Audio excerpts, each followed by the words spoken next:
وہ میرے اور مفتی فضل کے درمیان ہے. اگر انہوں نے دیوبندی مسلک کو کچھ کہا ہے تو دیوبندی مسلک اور بریلوی مسلک کے درمیان ہے. وہ کہا تھا آپ نے کیا کہا؟ مفتی یاسر واجدی صاحب بھی جانتے ہیں کہ ہمارا دیوبندی بریلوی کا کیا مسئلہ ہے. ایک منٹ آپ مفتی یاسر صاحب کو کیوں ایکسپلینیشن دے رہے ہیں؟ آپ لوگوں کو بتاؤ نا کہ آپ نے یہ کہا تھا کہ نہیں کہا تھا. وہ بلاسفیمی نہیں ہے, اس کو ہم غیر مناسب کہتے ہیں, ہمارا عقیدہ ہے. لیکن میں یہ کہتا ہوں, ایک منٹ غیر مناسب. آپ مجھے مولانا اشرف علی تھانوی صاحب کی کوئی ایسی کتاب بتائیں جس میں امہات المومنین کی تصویریں بنائی ہوں اور اس کے اوپر یہ نام لکھا ہو. ایک منٹ آپ نے غیر مناسب نہیں کہا تھا, آپ نے باقاعدہ یہ کہا تھا, یہ لائیو موجود ہے وہ ریکارڈنگ. آپ نے کہا تھا مولانا اشرف علی تھانوی صاحب گستاخ ہے اور جتنے لوگ ان کو فالو کرتے ہیں وہ سب گستاخ ہے. ساحل میری بات سنو, میں نے یہ کہا کہ ہمارا یہ عقیدے کا ہے, ہمارا یہ فرق, ہمارے دیکھیں ہم بریلویوں کے اندر اختلاف ہے, یہی تو ہمارا اختلاف ہے. نہیں یہ بات جو ہے اصل میں اپنی پٹری سے اتر رہی ہے. مفتی فضل ہمدرد نے, اگر مفتی فضل ہمدرد نے کوئی بات کہی ہے میرے تعلق سے, وہ میرے اور مفتی فضل کے درمیان ہے, وہ میرے اور مفتی فضل کے درمیان ہے. اگر انہوں نے دیوبندی مسلک کو کچھ کہا ہے تو دیوبندی مسلک اور بریلوی مسلک کے درمیان ہے, اس سے آپ کا کوئی لینا دینا نہیں ہے. دیکھیے ہمارے دو بھائیوں کے درمیان اگر اختلاف ہوگا تو دو بھائی آپس میں نمٹ لیں گے. باہر کا جو بندہ ہے نا اس کو اس سے کوئی لینا دینا نہیں ہونا چاہیے. ہمارا مسئلہ اس میں گھسنے کی اجازت نہیں ہے. انگریز ہیں وہ چونکہ گستاخانہ ہیں, آپ یا تو اس کو تسلیم کر لیں کہ ہاں جی گستاخانہ ہے, مجھ سے غلطی ہو گئی, میں معافی مانگتا ہوں پوری امت کی ماں سے, یا تو آپ اس کو تسلیم کر لیں. اور اگر آپ تسلیم نہیں کریں گے تو اتھارٹیز کو ڈیسائیڈ کر لینے دیجیے, دو میں سے ایک کام کر لیجیے. کیا مسئلہ ہے؟ ٹھیک ہے, کوئی مسئلہ نہیں ہے. لیکن مفتی فضل ہمدرد صاحب نے باقاعدہ جتنے دیوبندی مکتب فکر کے لوگ, کوئی بات نہیں ہے بھائی, آپ کو ٹینشن لینے کی ضرورت نہیں ہے نا. میں دیوبندی مکتب کا مکتب فکر کا ترجمان بیٹھا ہوں یہاں پر, میں نے مفتی فضل ہمدرد صاحب کو معاف کیا, ختم کریں بات. اچھا, اور انہوں نے جو ٹیررسٹ کہا ہے سب کو معاف کیا.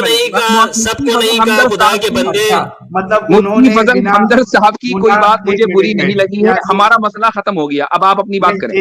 نہیں یہ تو چالاکی ہے نا مفتی یاسر صاحب, یعنی مجھے معاف کرنے کا حق نہیں ہے. نہیں آپ معاف کر لو. پوری جو قوم ہے بھائی, اگر انہوں نے مجھے برا بھلا کہا ہے, میں نے معاف کر دیا.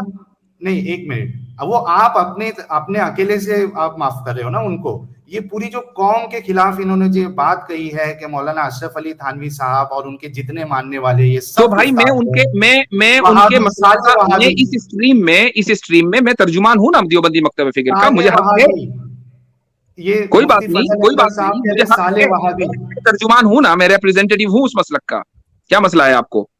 چلیے, یہ تو لوگوں کے سامنے آ گیا ہے کہ کس طریقے سے آپ لوگ جو ہے وہ کھیل رہے ہیں. خیر, اس میں کوئی کھیلنے والی بات نہیں ہے. انہوں نے اگر مجھے برا بھلا کہا, میں نے معاف کر دیا. کیا کھیل ہے اس میں؟ نہیں ٹھیک ہے, یہ لوگوں کو فیصلہ کرنے دیجئے. اس طریقے سے جو ہے نا یہ کام نہیں بنتا ہے مفتی یاسر صاحب. تو یعنی آپ کیا چاہتے ہیں؟ اچھا ٹھیک ہے, چلیے, اس طرح کام نہیں بنتا. آپ کیا ہونا چاہیے؟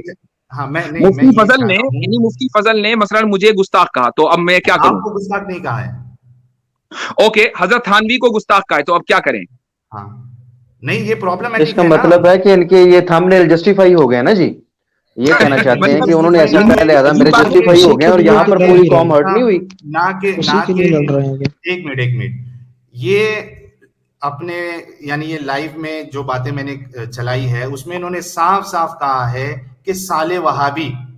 ٹھیک ہے, چلیے انہوں نے سالے وہابی کہا ہے, چلو مان لیا کہا ہے. اب آگے کیا مانتے ہیں آپ بھی مانتے ہیں؟ میں کہہ رہا ہوں آگے کیا, آپ کا پرپوزل کیا ہونا چاہیے؟ انہوں نے کہہ دیا سالے وہابی, اب آپ کا پرپوزل دیجئے, کیا ہونا چاہیے؟ آپ کو مفتی فضل ہمدرد صاحب پہ کیس کرنا چاہیے. نہیں, میں تو نہیں کروں گا, میں نے تو معاف کر دیا ان کو. میں نے تو معاف کر دیا. ہیٹ پھیلانے کے لیے کیس کرو. نہیں, ہم کمزور کو دباتے ہو. مفتی یاسر صاحب, آپ لوگ کمزور کو دباتے ہو. ہمارے جذبات ہرٹ نہیں ہوئے. نہیں, آپ کے جذبات تبھی ہرٹ ہوتے جب سامنے والی پارٹی کمزور ہوتی ہے. آپ کمزور ہیں. ہاں, اس کے لیے آپ دبانے کی کوشش کر رہے ہیں. آپ کس اعتبار سے کمزور ہیں؟ اگر آپ دلیل کے اعتبار سے کمزور ہیں تو اس کو تسلیم کیجیے. اگر دلیل کے اعتبار سے کمزور ہیں تو اس کو تسلیم کیجیے. اگر آپ پیسے کے اعتبار سے کمزور ہیں تو وہ ہمیں دکھتے نہیں ہیں. ماشاءاللہ آپ کو پیسہ بہت ملتا ہے, ٹھیک ہے, تو آپ کس اعتبار سے کمزور ہے بھائی؟ میں کہہ رہا ہوں, اگر واقعی میں آپ کے پاس دلیلیں ہوتی تو میرے جو اعتراض تھے آپ اس کا رد کرتے. آپ جو ہے آپ کے اعتراض میرے بھائی ساحل آپ کے اعتراض اتنے بودے، اتنے گھٹیا، اتنے نچلی سطح کے ہوتے ہیں کہ مجھے شرم آتی ہے کہ میں ان کو ایڈریس کروں. سیدھی سیدھی بات ہے، مجھے شرم آتی ہے. چونکہ یہ اعتراض آج سے نہیں ہے، گزشتہ 200-250 سال سے لوگ چھوڑ رہے ہیں. 23 سے 24% اپوسٹیسی ریٹ ہے. آپ کے پاس ایک کتاب ہے عبد الفادی کی، اس قرآن فیلیبل، وہاں سے آپ کاپی کر کے اٹھا دیتے ہیں. اور ہم نے آپ کو اسکرین شاٹ کے اوپر لے کر دکھا دیا اسکرین شاٹس کہ آپ کی طرف سے گستاخی ہوئی ہے، اور آپ بخاری میں گستاخی ہے نہیں کر رہے ہیں. آپ یہ نہیں کہہ رہے ہیں کہ ہاں جی لیٹ دی اتھارٹیز ڈیسائیڈ.